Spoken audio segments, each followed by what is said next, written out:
and first I'm gonna show you how to make a peanut butter and jelly sandwich. First you need peanut butter,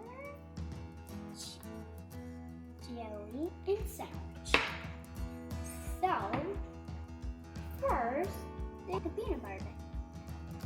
So, that's a big one.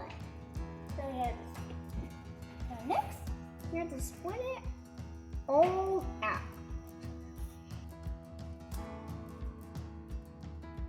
Whoa, I'm very good at making peanut butter jelly sandwich. Peanut butter jelly sandwich. So now, so the jelly means here.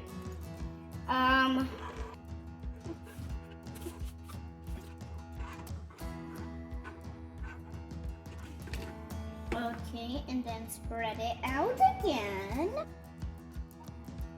Peanut butter and jelly sandwich are. Peanut butter and jelly sandwich are. Now, this is my favorite part. Now kids, this is my favorite part.